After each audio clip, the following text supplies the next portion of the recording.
hate rich people! Round 1. Fight. I've greatly enjoyed the fighting game renaissance over the last few years. Between the success of Guilty Gear Strive and Street Fighter VI, and the general improvements to netcode across the board, the genre seems to be at its strongest since the arcade days. And after my time with the first weekend of Tekken 8's closed network test, it seems primed to bring the heat to a new generation, despite a few hiccups that can hopefully be attributed to normal pre-release obstacles. I'll show you! Boost! Strongest in the universe!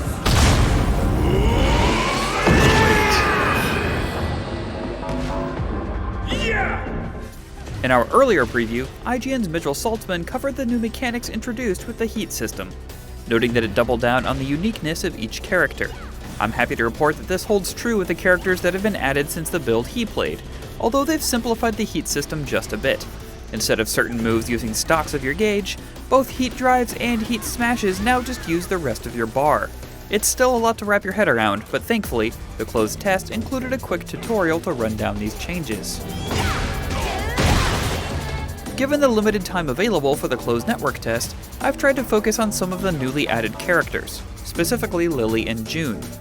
Lili, my main from Tekken 7 other than Armor King, is well known to be one of the most evasive characters in the series, with a fantastic sidestep, tricky launchers, and even a command hop that can be followed up with either a low or a mid attack, forcing you to guess if you need to block standing or crouching. Going into heat mode in Tekken 8 boosts her evasiveness, letting you use her command hop twice in a row by holding the button down, and using these hops actually increases your heat meter, meaning you can keep your offense going for longer. She can also use her Heat Smash, the high damage ender you can use to end heat mode, from her back-turned stance as a low attack, giving her multiple ways to land big damage.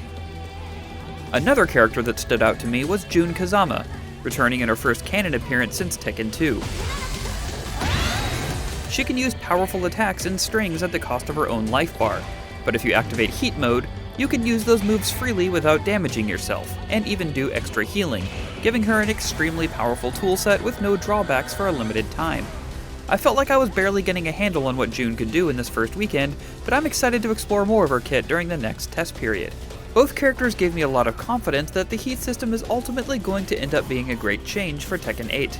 Finding new ways to activate my heat, using the buffs it provides before it runs out, and then finishing it up with the Heat Smash, all made me excited to jump back into training mode as soon as I was able. Unfortunately, what had me less excited across the board was the online performance. While about half of my matches were great, and this is very specifically a network test, some of the connections were downright rough, especially against Wi-Fi warriors, with rollback artifacts and hitching both present. It's hard enough to judge spacing when someone has a handle on Tekken's complex movement, but when they suddenly appeared to teleport, it made me feel like I was taking a counter hit to the face in real life. You can change the rollback settings to prioritize graphics or prioritize response. I chose response, but it's really just a pick your poison selection as you'll be dealing with more delay as a trade-off for less hitching. There was also an issue with stage transitions where they would hitch almost without fail. I'm not sure if this was a network issue or a performance issue, but it was very distracting nonetheless. Thankfully, the connection screen gives a Wi-Fi indicator so you can avoid those players altogether if you wish, and as with all fighting games, I would strongly recommend plugging in an Ethernet cable, but that won't stop all of the online issues as matchmaking was also a bit spotty. Long stretches of time would go by where matches would fail to connect repeatedly, or not match me with anyone at all.